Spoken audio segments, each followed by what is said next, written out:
जय जय श्री राधे श्याम, जय श्री कृष्णा। आज हम फिर आपके सामने उपस्थित हुए हैं वही श्री जयंत चरित्र लेकर, जो श्री चित्रकूट जी में श्री राम जी और जानकी मैया के बीच बड़े ही आनंद के साथ ठाकुर जी ने हम सभी को कुछ ना कुछ प्रदान करने के लिए, ज्ञान प्रदान करने के लिए यह लीला रची। जैसा कि पार्ट 2 में बताया गया कि यही जयंत जो इंद्र के पुत्र हैं और प्रारब्धवश आज कागासुर यानी कौवे की योनि में विराजमान थे और राम जी को श्री जानकी मैया का श्रृंगार करते हुए देख रहे थे और वृक्ष से देख रहे थे।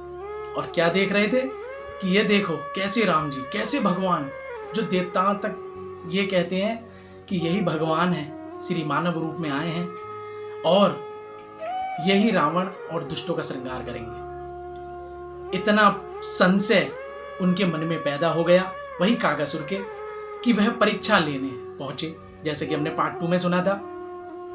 और उस पार्ट 2 में हमने यही सुना कि कैसे जानकी जी के पास पहुंचे और कैसे उनके छाती पर यानी सीने पर प्रहार किया और एक मांस का टुकड़ा छुटा के ले गए। रक्त बहता रहा और कैसे सीता मैया जी ने उस रक्त को रोका और कैसे उस अंग द्रव्य से राम जी को प्रदान हुआ। कि राम जी को कैसे पता लगा कि अरे ये देखिए कैसे रक्त बह रहा है। उसी क्षण हमने पार्ट 2 में सुना ही था कि कैसे राम जी ने कुशा का ब्रह्मास्त्र उठाया, बनाया, अनुसंधान किया और शीघ्र कागासुर की ओर फेंक दिया। कागासुर जो कि इंद्र के पुत्र थे, सर्वप्रथम अपने पिता के पास पहुंचे स्वर्गलोक में। वहां पहुंचकर प्रणाम किया, सारी बात बताई। जब इंद्र ने सुना कि ये तो राम के प्रति अपराध करके आए हैं, श्री राम जी के प्रति अपराध, राम विद्रोह करके आए हैं, कहते हैं पिता तक ने नहीं रखा, बोले तुरंत यहां से चले जाओ। फिर गया जयंत, बोले कहां जाऊं, कैसे प्राण बचाऊं। ब्रह्मास्त्र पीछे आता रहा और क्या किया, उसी समय आगे शंकर भगवान पे गए। शंकर भगवान ने, शिव जी ने नहीं रखा, भोले बाबा ने नहीं रखा। और आगे सारी बात बताई श्री ब्रह्मा जी को पहुंचकर, तो ब्रह्मलोक में ब्रह्मा जी ने भी सारे दरवाजे बंद कर लिए। बोले ऐसे को कहीं स्थान नहीं है जो राम जी के प्रति निंदा या राम जी के प्रति कोई विद्रोह या कोई अपराध कर बैठे। और क्या किया उसी समय, बोले कहां जाऊं मैं, इतना उनके हृदय में विरह व्याप रहा। उसी समय आगे जब पहुंचे तो संत मिले। बोले संत कौन, श्री नारद जी। उस कहते हैं कि इसका जो पूरा समाधान किया, इस अपराध का पूरा समाधान उन संत ने किया, श्री नारद जी ने। बोले कैसे, सारी बात जयंत ने श्री नारद जी को बताई, मैंने ऐसे ऐसे अपराध कर दिया है।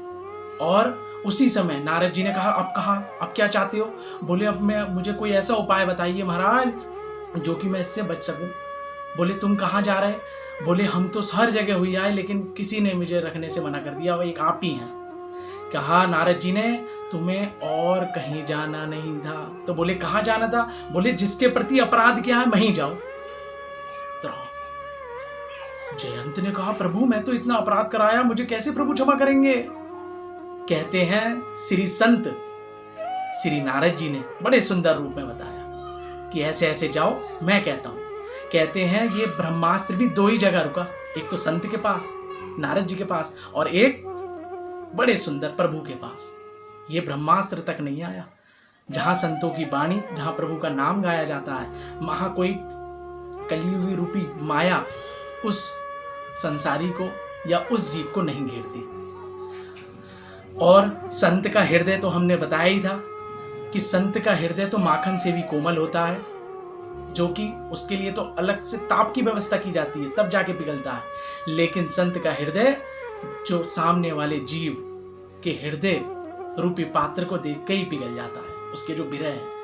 तो यही हुआ, नारद जी का हृदय पिघल गया उनकी बात सुनकर और उन्होंने आश्रय प्रदान किया।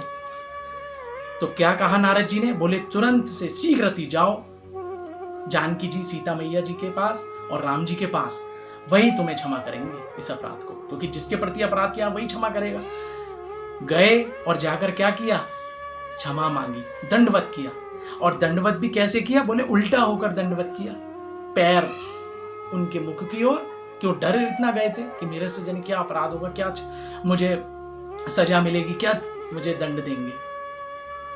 तब जानकी मैया ने अपना वही जगदम्बा रूप, जानकी वो तो संसार की जननी है, यानी जगदम्बा है, जगत जननी है, जगत माता है। उन्होंने राम जी से कहा, प्रभु इसके अपराध को क्षमा कर दीजिए। राम जी ने कहा, क्यों? बोले, मैं इसलिए कह रही हूं क्योंकि जैसे एक पुत्र संसार में मां का दूध पीता है और कभी कभी उसके सीने पर प्रहार करता है, ऐसा कोई काम बन जाता है, तो क्या माता उसे त्याग देती है क्या संसार में? बोले, नहीं त्यागती ना।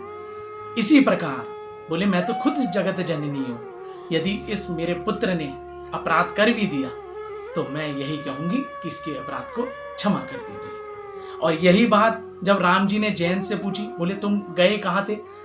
तो क्या कहता जयंत? बोले, प्रभु मैं आपका प्रभाव देखने गया था। बोले, मेरे पिता तक ने मुझे नहीं रखा, जो कहते थे कि हम तुम्हारे साथ उठते हैं, तुम्हारे साथ ही बैठते हैं, उन्होंने तक मुझे नहीं रखा। तो मैं आपका प्रभाव देखने गया था। और राम जी ने कहा कि तुम अब आए क्यों हो? बोले, आया मैं इसलिए हूं आपका स्वभाव जानने। बोले, आप करुणामयी हैं, दीन दयाल हैं, भक्त वत्सल हैं। बोले, मेरी इस गलती को, मेरे इस अपराध को क्षमा करेंगे, कृपया करके इसे क्षमा करें। तब राम जी ने अपना स्वभाव दिखाया करुणामयी और उन्हें क्षमा किया। हमारी यदि वीडियो बड़ी सुंदर रूप में पसंद आई हो तो कृपया करके लाइक, शेयर और सब्सक्राइब जरूर करें, जिससे हम आने वाली वीडियो को आपको दिखा सकें। जय जय श्री राधे। आज कथा का यही विश्राम। अब अगला पार्ट 1 हम नया प्रसंग लेके आएंगे। बोलिए जय जय श्री राधे। राधे।